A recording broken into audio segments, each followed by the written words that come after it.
Hello welcome to my mini vlog. आज चाहिँ हाम्रो मैयाको बिहे छ कि अनि हामी सासू बुवा चाहिँ रेडी भयौँ बिहानै।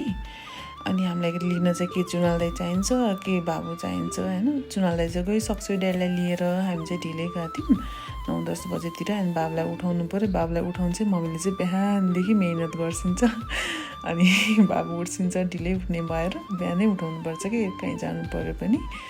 अनि सबैजना हामी पुगिसकेका थियौँ अब बिहे हुने ठाउँमा। अनि सबैजना फोटो खिच्नु पऱ्यो भिडियो खिच्नु पऱ्यो भनेर बसिरहेको थियौँ। अनि देउरानी जेठानीहरू अनि यसको भिडियो बनाउँछ यसको मिनी भ्लगमा आउनु पऱ्यो भनेर दिदीहरू हाई गर्दै हिँड्छ सबैजना। अनि दुला चाहिँ एकछिन ढिलै पुग्छ थियो। अनि रिङ सेरोमनी पछि हामी फेरि फोटो खिच्न थाल्यौँ किनभने पछिको फोटो चाहिँ फेरि पछिको चाहिँ टाइमै हुँदैन नि त, कता कता के आफ्नो काममा बिजी भइन्छ। त्यही भएर त्योभन्दा अगाडि नै फोटो खिचिहाल्नुपर्छ भनेर एकछिन मैयासँग म चाहिँ एकछिन टिकटक बनाउनु पऱ्यो भनेर नाटक गर्दैछौँ दुइटै नन्द भाउजू चाहिँ। अनि हाम्रो खुट्टा धुने प्रोग्राम चाहिँ स्टार्ट भइसकेको थियो। खुट्टा धुनेहरू धुँदै सिन्थ्यो। अनि हाम्रो ड्याडी चाहिँ लास्टमा आइसक्यो कि ढिलै आइसक्यो। अनि ड्याडीको टर्न चाहिँ लास्टमै थियो। ड्याडी मम्मी चाहिँ लास्टमा धुइसक्यो खुट्टा। अनि ड्याडीले जहाँ गयो भने हाम्रो एउटा प्रब्लम छ कि ड्याडी बस्न सक्दैन नि त। अब घरमा पनि पूजा भयो भने चाहिँ मुढा कुर्सीहरूमै बस्नुपर्छ।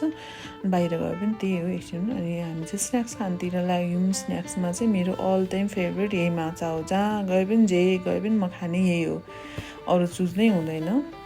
अनि एकछिन अब सबैजना गेट टुगेदर भएको बेला फोटो भिडियो त लिनु पऱ्यो। अब अरू बेला जस्तो भेट हुँदैन नि त, यस्तो फ्यामिली फङ्सनहरूमा त हो।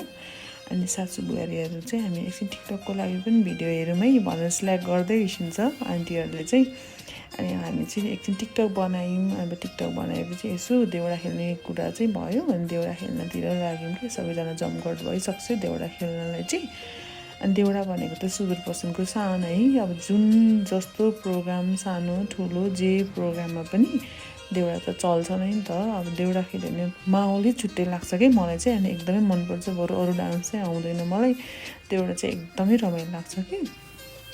अनि देउडा खेल्ने सकेपछि अब डान्स गर्नु पऱ्यो भनेर बस्यौँ कि। अनि डान्स गर्नेहरू चाहिँ गऱ्यौँ। अनि डान्स गर्दै थियौँ हामी। अनि दाजु र अङ्कलको डान्स देखेर त म त छक्कै परेँ।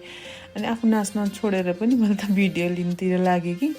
अब हाम्रो घरमा केटा मान्छेहरू सबैजना मोटै होइसिन्छ नि त। तर नाच्न भनेपछि कहाँबाट एनर्जी आउँछ, यति अलुगा जिउ गर्छिन्छ क्या सबैजना। अनि त्यही भएर छक्कै पर्छु। सबैजना एकछिन रमाइलो भयो। छोरीको बिहे भयो भने त रमाइलो त गर्नु पऱ्यो नि त है। अब मम्मी त अब नरमाइलो त लाग्छ। अब छोरी मान्छेलाई पठाउनुपर्छ। अब कन्यादान के हुँदैछ यहाँनिर। सबैजना यस्तो प्रोग्राम सकेपछि मैयालाई एकछिन सताउनु है भनेको त मैयाले चाहिँ धेरै सताइछिन कि। अब बेहुला पनि लाजले है बिचरा यहाँको नभएर इन्डियाको